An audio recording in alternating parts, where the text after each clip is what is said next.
pagi Bu, sapa Nita kepada ibu-ibu tetangganya yang sedang nyapu halaman rumah. Hei Mbak Nita, mau berangkat kuliah ya? Iya Bu, saya duluan ya Bu. Tidak lupa Nita melemparkan senyuman kepada tetangganya itu. Ya, dia merupakan gadis berusia 22 tahun, masih berkuliah di salah satu kampus yang ada di kotanya. Nita, gadis yang sangat ramah kepada semua orang, terutama kepada tetangga-tetangganya. Pagi itu dia berangkat naik motor menuju ke kampusnya, yang kurang lebih perjalanan harus dia tempuh sekitar 20 menitan. Dia mengendarai Honda Vario dengan kecepatan sedang. Tiba-tiba saja di tengah perjalanan mengalami macet, membuatnya was-was karena takut terlambat, karena pagi itu ada mata kuliah yang sangat penting. Nita yang cemas sesekali melihat ke arah jam tangan yang melingkar di pergelangan tangannya. Duh, macet segala lagi, bisa terlambat kalau gini, gumamnya. Mau bagaimana lagi, dia harus tetap menunggu macetnya itu selesai, karena tidak ada jalan lain lagi yang harus dia lewati. Kalaupun putar balik, tambah lama, buang-buang waktu. Ternyata saat itu ada kejadian kecelakaan yang membuat macet. Beberapa saat kemudian Nita melanjutkan kembali perjalanannya hingga sampai di kampus. Untungnya tidak terlambat. Namun nafasnya terasa memburu dan jantung berdebar kencang. Karena takut terlambat, ketika di parkiran dia bertemu dengan calon tunangannya. Kamu baru berangkat nih? Tanya Fahmi. Iya ini, tadi kena macet. Kamu emangnya dari tadi sampainya? Tanya Nita. Iya Beb, aku dari tadi di parkiran dulu. Ngapain? Ya nungguin calon istriku lah, godanya. Udah ayo ke kelas, masih pagi, gak usah ngegombal. Setelahnya mereka beranjak ke kelas masing-masing. Meskipun mereka satu kampus, tapi tidak satu kelas dan tidak satu jurusan. Singkat cerita, sore harinya, Nita dan Fahmi sudah waktunya untuk pulang kuliah. Saat itu Fahmi mengajak Nita untuk nongkrong dulu di kafe, tapi Nita menolak. Karena di rumah ada acara kerja bakti dan Nita sudah berniat akan ikut bersih-bersih. Beberapa saat kemudian, Nita pun sampai di rumah. Ternyata para tetangganya dan kedua orang tua Nita sudah mulai melakukan kerja bakti membersihkan selokan. Mbak Nita, baru pulang? Sapa tetangganya. Iya Bu. Assalamualaikum, ucap Nita saat sampai di depan halaman rumahnya. Waalaikumsalam, jawab Bu Santi dan Pak Leman bersamaan. Setelahnya segera Nita ganti baju terlebih dahulu, dan sesaat kemudian dia membantu kerja bakti di depan rumah. Dia menyapu halaman rumahnya dulu. Suasana desanya itu sangat ramai sekali, rukun semua, karena semua bekerja bakti. Nita dan kedua orang tuanya yang merupakan orang kaya berpunya, mereka sangat rendah hati dan selalu ramah kepada tetangga-tetangganya, yang membuat para tetangganya senang dengan mereka. Saat itu Nita menyapa para tetangganya dan ikut membantu kerja bakti di rumah tetangga serta jalan desa. Ketika di jalan desa, Nita melihat ada seorang om-om yang usianya sekitar 30 tahunan. Lelaki itu mendatangi Nita. Dia sangat terpesona dengan kecantikan Nita. Apalagi, tubuh Nita yang seksi untuk seorang gadis serta putih mulus membuat om-om itu tidak berkedip menatap Nita. Nita yang merasa dipandangi, dia pun melempar senyuman kepada sebut saja Slamet, om-om yang menjadi bujang lapuk karena selama ini dia belum menikah. Padahal Slamet memiliki usaha toko emas, dia sudah sukses dan mapan. Tapi entah kenapa belum mendapatkan jodoh juga. Saat Nita melemparkan senyuman kepada Slamet, dia pun ikut membalas sapaan senyuman dari Nita. Tapi setelahnya Nita cuek melanjutkan pekerjaannya. Tiba-tiba saja Slamet menghampiri Nita berniat untuk membantu Nita memotong rumput. Nit, aku bantuin ya. Om Slamet, iya boleh Om. Nita bersikap biasa aja. Ya memang karena Slamet dianggap tetangga seperti yang lainnya. Rumahnya Slamet berjarak hanya 2 rumah saja. Namun Slamet jarang sekali ketemu dengan Nita, karena Nita sibuk kuliah berangkat pagi pulang petang. Biasanya karena nongkrong dengan temannya. Sementara Slamet juga jarang di rumah, karena dia sibuk di pasar toko emasnya. Jadi mereka jarang bertemu satu sama lain. Saat itu Slamet membantu Nita sambil ngobrol-ngobrol. Nita pun merespon obrolan dari Om Slamet.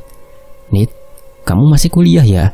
Iya Om, beberapa bulan lagi semester akhir. Oh, mau lulusan dong? Iya Om. Kok jam segini sudah pulang Nit? Iya tadi mata kuliahnya sedikit Om. Kamu kok mau ikut kerja bakti seperti ini? Padahal kamu kan cantik loh. Nggak takut kotor apa emangnya Nit? Ya enggak lah Om, ngapain takut kotor, manja banget. Wah hebat kamu Nit. Biasanya sosial kamu itu perempuan selalu merawat diri dan tidak mau ikut kerja bakti seperti ini loh. Nita, membalas hanya dengan senyuman manisnya, membuat Om Slamet meleleh melihat senyuman manisnya itu.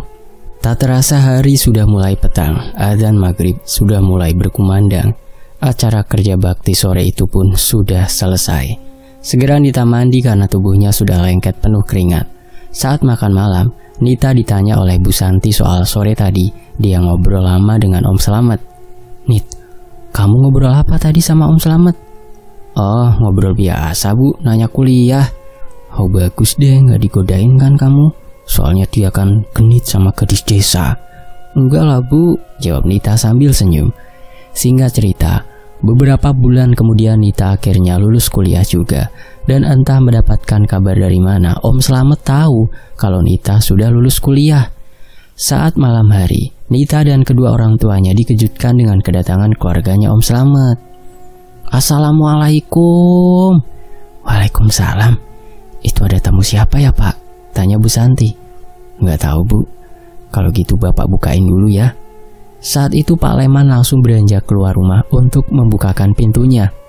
Krek, suara pintu dibuka. Mas Slamet sama Bapak Ibu, silahkan masuk," ucap Pak Leman mempersilahkan mereka masuk ke dalam. Setelahnya mereka berkumpul di ruang tamu. Bahkan Nita juga dipanggil oleh Bu Santi ikut kumpul. Tidak lupa Nita yang membuatkan minuman untuk tamunya itu. "Maaf sebelumnya, ada apa ya ini? Kok tiba-tiba datang ke rumah?" tanya Pak Leman. "Jadi gini Pak, saya berniat mau melamar Nita," jawab Om Slamet langsung to the point. Sontak Pak Leman, Bu Santi dan Nita kaget dengan ucapannya Slamet itu. Karena kedua orang tuanya Nita tahu kalau dia sudah punya calon tunangan yaitu Fahmi. Dan saat itu Nita pun menjawab dengan perkataan halus menolak lamarannya Slamet. "Maaf Om, saya sudah punya calon dan sebentar lagi mau tunangan. Jadi saya tidak bisa menerima lamarannya Om Slamet. Lagian kenapa tiba-tiba Om Slamet datang terus melamar? Padahal kita nggak pernah dekat loh Om." Aku sudah jatuh cinta sama kamu Nit. Dan aku srek sama kamu. Makanya ingin melamar kamu langsung." "Tapi maaf ya Mas Slamet, Nitanya tidak bisa menerima sampean. Karena saya sebagai orang tuanya juga tidak bisa memaksa pilihan kebahagiaan anak saya Mas Slamet," timpal Pak Leman halus. Seketika Om Slamet pun tertunduk kecewa karena lamarannya ditolak. Dan saat itu juga dia dengan keluarganya langsung pamitan pulang. Singkat cerita, karena sakit hati lamarannya ditolak, Slamet tidak terima dan dia ingin membalas dendam. Suatu malam, Slamet saat sedang tiduran rebahan di dalam kamarnya sambil menatap layar handphonenya, bermain sosial media. Tidak sengaja lewat berandanya, Slamet melihat ada grup yang membahas tentang ilmu klinik. Dan saat itu dia berniat untuk mengguna-guna Nita karena dendam rasa sakit hatinya itu. Keesokan harinya, Slamet pun langsung bersiap-siap untuk berangkat ke rumah dukun pelet yang ada di grup Facebook alamat sosial medianya itu. Dia naik bus menuju ke tempat itu. Perjalanan yang dia tempuh ke tempat dukun itu cukup jauh dan melelahkan. Hingga akhirnya tibalah Slamet di desa tempat dukun guna-guna itu. Di sini Slamet berniat untuk mengguna-gunai dengan cara pelet. Sesuai dengan petunjuk alamat itu karena tertera dengan jelas, sehingga Slamet pun dengan mudah dapat melanjutkan perjalanannya. Dia melewati jalanan tengah hutan rimba yang banyak pepohonan dan semak belukar.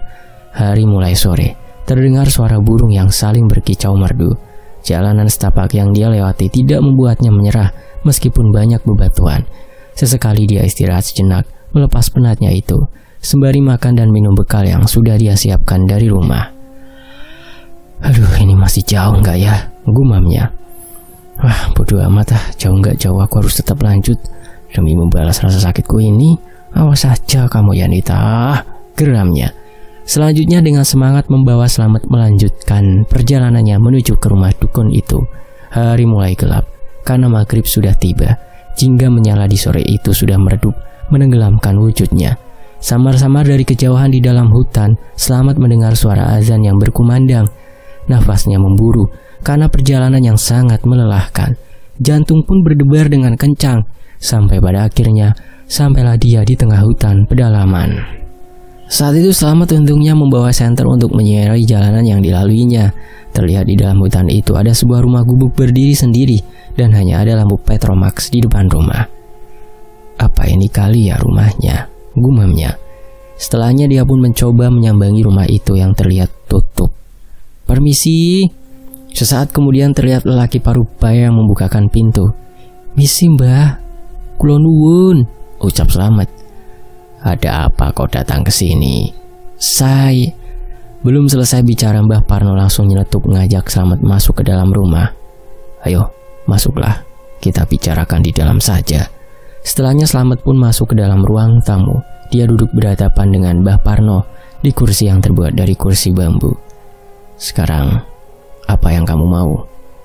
Saya sakit hati Mbah dengan seorang perempuan karena sudah menolak lamaran saya. Dan saya mau dia jadi tergila-gila sama saya Mbah.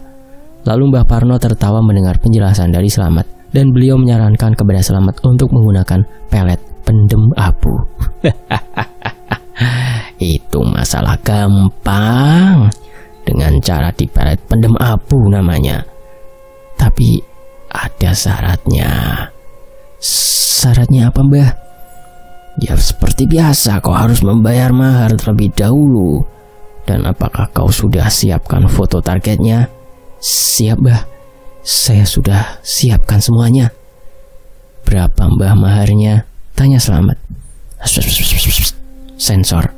Untungnya saat itu Slamet sudah menyiapkan uang yang banyak di dalam tasnya. Karena dia juga sudah tahu dari informasi grup Facebook yang sudah di DM anggota membernya yang dia tanya-tanyai tentang Mbah Parno. Dan setelahnya pun Slamet memberikan maharnya. Ini Mbah maharnya. Singkat cerita, malam hari tepatnya tengah malam Slamet dan Mbah Parno akan melakukan ritual di dalam ruangan khusus yang ada di dalam rumahnya Mbah Parno. Di dalam ruangan ritual itu, Slamet melihat ada banyak sekali benda pusaka yang terpasang di dinding, serta sudah ada berbagai sesajen dan kemenyan yang mengepul. Bau khas di dalam ruangan ritual itu tercium menyeruak ke dalam hidung Slamet. Saat itu Mbah Parno mulai berkomat kamit membacakan mantranya, sembari jari telunjuk memutar di atas kemenyan yang dibakar. Hembusan angin kencang masuk ke dalam ruangan, membuat bulu kuduk merinding. Slamet sampai mengelus lengannya karena merinding, bulu kuduknya berdiri semua. Tiba-tiba Slamet dikejutkan dengan sebuah asap hitam yang masuk ke dalam ruangan ritual itu dan berada di sampingnya Mbah Parno entah dari mana asalnya. Perlahan-lahan asap hitam tebal itu berubah menjadi sosok tinggi besar menyeramkan. Kedua matanya merah menyala dan entah apa yang mereka bicarakan Slamet tidak tahu dengan bahasanya. Beberapa saat setelahnya sosok itu menghilang entah kemana. Dan Mbah Parno mulai mengolesi foto Nita dengan minyak yang baunya wangi sekali, seperti dari kembang-kembangan. Dengan mulut yang terus berkomat kamit merapalkan mantranya. Kemudian foto yang sudah diolesi dengan minyak itu dimasukkan ke dalam bakaran kemenyan sampai jadi abu. Setelah sudah menjadi abu, lalu serpihan abu foto Nita itu dimasukkan ke dalam kain mori putih yang sudah disiapkan dan dibungkus dengan tali kafan. Lalu bungkusan kain mori putih yang berisi abu foto Nita diberikan kepada Slamet. Bawa bungkusan kain putih ini dan kau kubur di sekitar rumahnya sambil bacakan mantranya. Ini mantranya. Iya Mbah, baik saya mengerti. Setelah ritualnya sudah selesai, saat itu Slamet pun segera pulang ke rumah. Sekitar pukul 3 dini hari dia melewati jalanan di tengah hutan, seperti melakukan uji nyali. Karena di dalam hutan itu sangat gelap, tapi untung dia membawa senter sebagai penerangannya. Saat dia berjalan sendirian melewati jalan setapak, tiba-tiba Slamet mendengar ada suara langkah kaki. Seketika tubuhnya merinding, bulu kuduknya berdiri semua. Tapi dia takut untuk menoleh ke belakang, hingga akhirnya Slamet melanjutkan perjalanannya. Dan dengan berjalannya waktu, suara langkah kaki itu sudah tidak terdengar lagi. Dia pun merasa lega. Sesaat kemudian, Slamet dikejutkan dengan sosok tinggi besar berada di hadapannya, menghalangi jalan yang akan dilewati olehnya. Sosok genderuwo itu tinggi besar. Kedua matanya merah menyala menatap tajam ke arah Slamet. Baunya sangat busuk sekali, seperti bau bangkai tikus serta anyir. Slamet yang melihat sosok itu langsung terperanjat dan ketakutan. Tubuhnya gemetaran lemas melihat sosok itu. Jantungnya berdebar dengan kencang, nafasnya tidak beraturan. Karena tidak kuat melihat sosok itu, akhirnya Slamet pun ambruk pingsan di dalam hutan. Sampai akhirnya Slamet tersadar, namun sudah pagi. Sinar surya matahari mulai terbit dari ufuk timur. Dia pun seperti orang linglung dan bingung saat sadar. Loh, kok aku tidur di sini? Gumamnya. Setelahnya dia pun baru ingat kalau semalam telah melihat sosok hitam besar dan dia pingsan di sana. Singkat cerita, malam hari berikutnya Slamet mulai melakukan aksinya untuk menguburkan buhul bungkusan kain mori putih yang di dalamnya ada abu foto Nita di depan rumah Nita. Dia melakukan aksinya itu sekitar pukul 1 dini hari supaya tidak ada orang yang tahu atau tetangganya yang melihat. Slamet berjalan mengendap-endap dari rumahnya ke rumah Nita yang hanya berjarak 2 rumah saja. Saat akan mulai menggali, Slamet memantau sekeliling, takut ada yang melihat. Dia membawa alat-alat dari rumah untuk menggali tanah di depan halaman rumahnya itu. Setelah selesai menggali tanahnya, segera bungkusan kain mori putih itu dikubur di dalam galian tanah. Tidak lupa, Slamet membacakan mantranya, dan saat menguburkan buhul itu dengan mantra yang sudah diberikan oleh Mbah Parno. Ketika semuanya sudah selesai, Slamet bergegas untuk pulang ke rumah sebelum ketahuan. Sementara itu Nita dan kedua orang tuanya yang sedang tertidur pulas di dalam kamar tiba-tiba saja mendengar ada suara ledakan dari atas rumahnya. Setelah 1 jam Slamet menguburkan buhul itu, buar. Sontak Nita, Bu Santi dan Pak Leman terkejut dan terbangun mendengar ledakan itu dan semuanya keluar rumah. Tadi suara apa, Pak? Tanya Nita. Gak tahu, Dok. Ayo kita lihat ke depan. Kedua orang tuanya pun langsung keluar rumah ke depan halaman melihat ke atas atap rumah. Sementara Nita yang kebelet buang air kecil tidak jadi ikut ke depan. Saat Pak Leman dan Bu Santi melihat ke atas atap rumah, betapa terkejutnya mereka. Di sana ada sosok tinggi besar. Tapi di sisi lain Nita menjerit di dalam rumah setelah melihat ada sosok pocong dengan wajah menyeramkan berdiri di depan kamar mandi. Kedua orang tuanya yang masih terkejut melihat sosok hitam putih, tapi mendengar Nita berteriak, mereka pun langsung ke dalam. Betapa terkejutnya mereka melihat anaknya sudah terkapar di depan kamar mandi. Ayo Bu, gotong ke kamar Bu. Segera Nita dibawa masuk ke dalam kamar dan direbahkan. Bu Santi mengolesi hidung Nita dengan minyak kayu putih, sampai akhirnya beberapa saat kemudian dia pun sadar.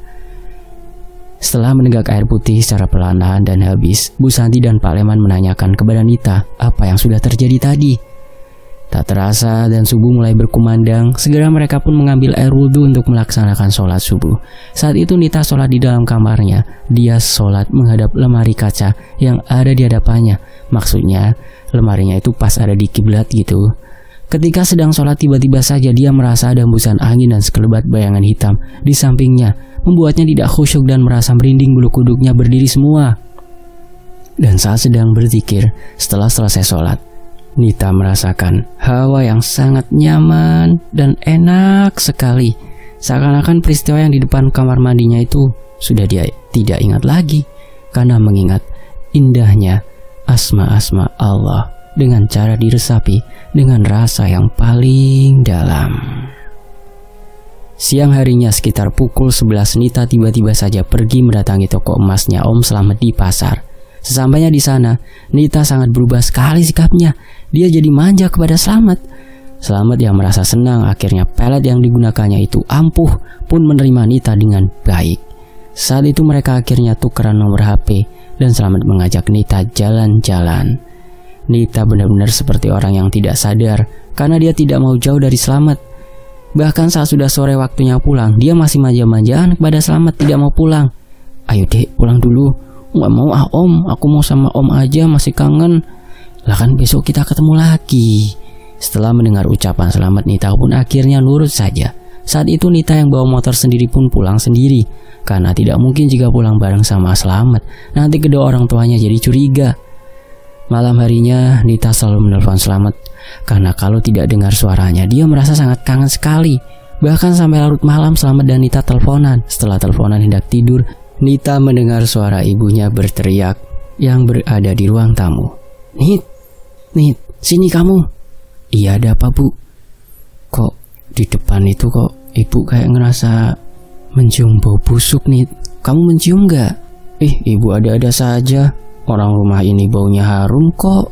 Jawab Nita yang masih dalam pengaruh pelet dari Om Slamet. Nita pun kembali tidur. ke dalam kamarnya dan pikirannya masih melayang. Terbayang-bayang wajah Om Slamet yang sangat ganteng di dalam pikirannya. Sementara ibunya kembali masuk ke kamarnya. Sekitar pukul 11, ibunya tiba-tiba mendengar ada suara yang mengetuk pintu kamar dari luar. Karena penasaran, ibunya Nita membuka pintu itu dan sosok hitam berubah asap melayang terbang tinggi ke atas sesaat bersamaan dengan ibunya yang membuka pintu. Astagfirullah. Bu Santi pun hanya diam ketakutan dan segera pergi menuju ke kamarnya untuk langsung tidur. Keesokan harinya, Nita kembali pergi ke toko emasnya Om Slamet yang ada di pasar, dan saat itu mereka jalan berdua entah kemana. Semenjak saat itu Nita dan Slamet semakin dekat, selalu ketemu dan pergi berdua. Di sisi lain, Nita yang sudah terkena pelet abu pendem dari Om Slamet yang berniat ingin menculik Nita, dia pun mencari tempat persembunyian yang aman untuk Nita. Suatu malam, saat mereka sedang jalan-jalan, Om Slamet mengarahkan motornya menuju ke sebuah rumah kosong yang bentuknya kecil dan jauh dari desa mereka.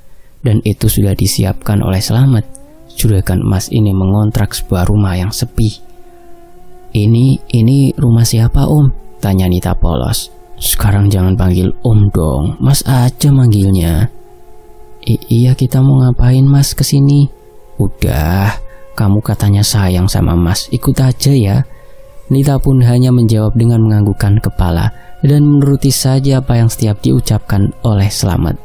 Setelahnya mereka pun masuk ke dalam rumah gubuk itu. Tidak lupa rumah itu dikunci dengan rapat. Kemudian Nita dibaringkan. Dia benar-benar menurut apa saja yang dikatakan, apa saja yang diperintahkan oleh Om Slamet. Sementara itu di sisi lain, ibu dan bapaknya Nita ini sangat merasa aneh dengan kelakuan Nita yang sekarang. Mereka cemas dan khawatir karena sampai malam Nita belum pulang juga. Dia juga perginya nggak pamit tapi bawa motor. Pak, ini gimana? Nita pergi kemana, Pak? Coba ditelepon dulu, Bu. Akhirnya Bu Santi menelpon Nita sampai beberapa kali. Namun nomor yang dihubungi tidak aktif karena HP milik Nita sengaja dimatikan oleh Slamet. Kebetulan Bu Santi punya nomor HP-nya Fahmi, calon tunangannya Nita. Dia pun segera menelpon Fahmi dan berharap belum tidur. Fahmi yang sedang rebahan di dalam kamarnya terperanjat mendengar HP-nya bergetar. Dia segera mengangkat telepon dari ibunya Nita. Assalamualaikum, Bu, ada apa? Fahmi, Nita sama kamu enggak? Enggak, Bu, aku di rumah saja dari tadi. Memangnya Nita kemana, Bu? Itu dia, Fahmi. Tolong kamu cari Nita ya. Sampai sekarang dia belum pulang. Udah malam gini. Iya, Bu. Memang sejak tadi Fahmi dan Nita tidak berkabar, sehingga Fahmi tidak tahu kalau Nita pergi. Malam itu juga Fahmi buru-buru untuk mencari keberadaannya. Dia pergi ke rumah teman-temannya Nita yang dia tahu, namun semua didatangi tidak ada yang sama Nita. Setelahnya Fahmi ke rumahnya Nita. Tidak lupa Fahmi mengucapkan salam terlebih dahulu. Sesaat kemudian Bu Santi yang membukakan pintu pertama kalinya. Gimana Fahmi? Kamu ketemu Nita enggak? Enggak, Bu. Sudah aku datangi semua rumah teman dekatnya, tapi tidak sama mereka. Ya Allah, lah kemana kamu, Dok? Seketika Bu Santi pun menangis karena was-was dan khawatir kepada Nita. Apalagi dia anak perempuan satu-satunya. Beberapa hari kemudian, Slamet baru datang menghampiri Nita yang ada di dalam rumah gubuk itu malam-malam. Tak lupa dia membawakan makanan yang enak-enak untuk pujaan hatinya.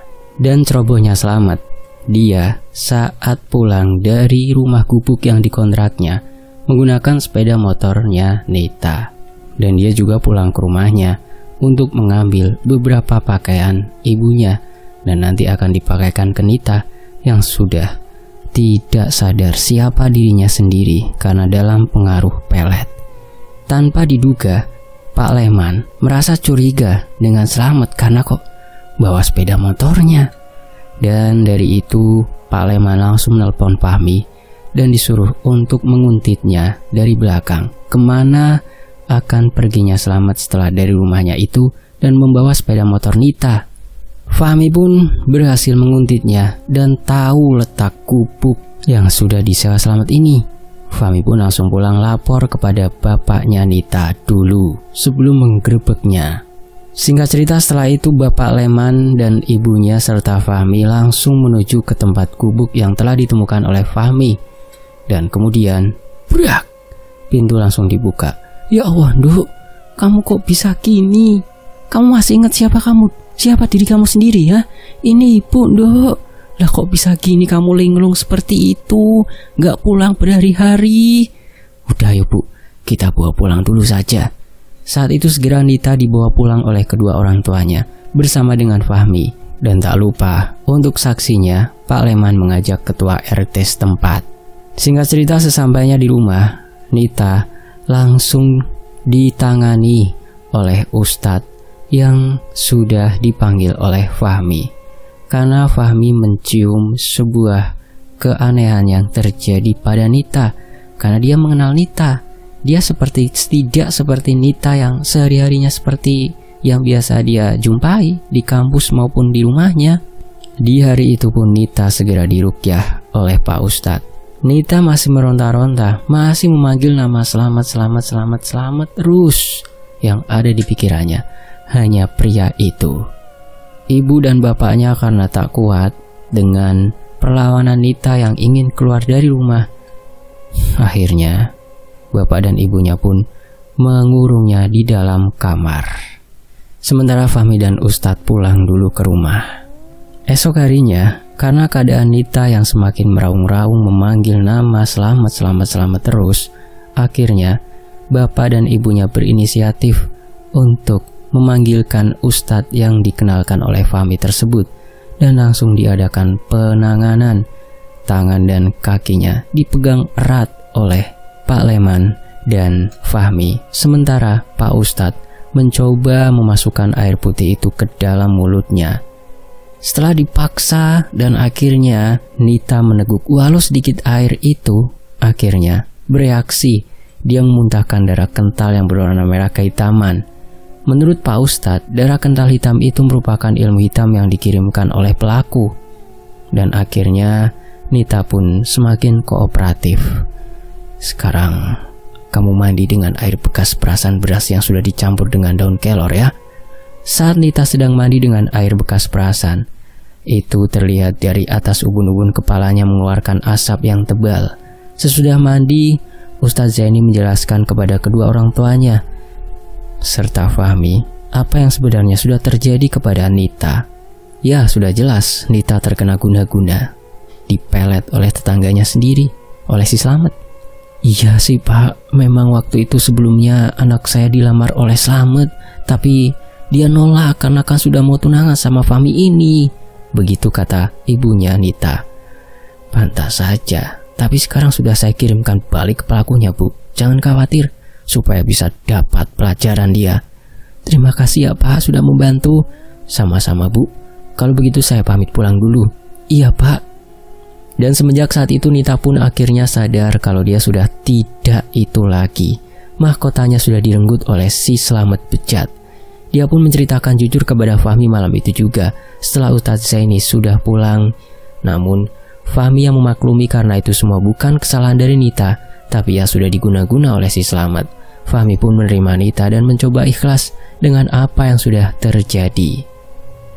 Singkat cerita, beberapa bulan kemudian akhirnya Fahmi melamar Nita. Dan tak berselang lama Nita dan Fahmi menikah. Mereka sudah melupakan semua kejadian yang sudah terjadi. Sementara itu Om Slamet yang sudah dikurung karena laporan dari Pak RT dan juga bapaknya Nita soal menyekap Nita yang di rumah gubuk itu karena Nita tidak dalam keadaan sadar. Dan si Slamet ini didakwa dengan tuduhan penculikan, akhirnya masuk ke sel. Menurut penuturan Pak RT yang sempat menjenguk Slamet curhat dan banyak sekali melakukan obrolan dengan Pak RT, juga keluarganya yang diantar oleh Pak RT, bahwa Slamet sangat menyesal melakukan perbuatan itu, karena semenjak itu dia selalu mendapatkan teror-teror yang sangat menyeramkan di dalam sel itu. Dan Slamet memohon kepada Pak RT untuk memintakan maaf kepada Nita dan juga keluarganya. Dan waktu terus berjalan, Pak RT pun mengantarkan saudaranya Slamet untuk menjenguk Slamet. Dan tak disangka, Slamet sudah dirujuk ke rumah sakit jiwa terdekat karena dia gila. Menurut penuturan polisi yang piket, si Slamet ini selalu meraung-raung ketakutan saat tengah malam tiba. Karena seringnya teror yang terjadi pada Slamet, Slamet pun menjadi gila, edan, kadang senyum-senyum sendiri, ketawa, nangis, dan tidak pernah merawat dirinya lagi. Maka dari itu, polisi pun berinisiatif untuk memindahkan Slamet ke dalam rumah sakit jiwa. Maaf sebelumnya, kami datang ke sini meminta maaf sama kalian semua, terutama kepada Anita, karena anak kami yang sudah berbuat jahat kepada Anita, ucap keluarga dari Slamet. Iya, kami sudah memaafkannya kok. Alhamdulillah kalau memaafkan, terima kasih ya. Oh ya, Om Slamet kabarnya gimana Pak, Bu? Tanya Nita. Dia sekarang di rumah sakit jiwa karena edan. Selesai. Demikianlah sebuah kisah yang diadaptasi dari kehidupan sosial masyarakat di Pulau Jawa khususnya. Mohon maaf kalau ada salah kata, jangan ditiru kelakuan Om Slamet ini ya. Sampai jumpa di kisah lainnya, saya pamit, wassalamualaikum. Terima kasih semuanya, tetap di Tony FS.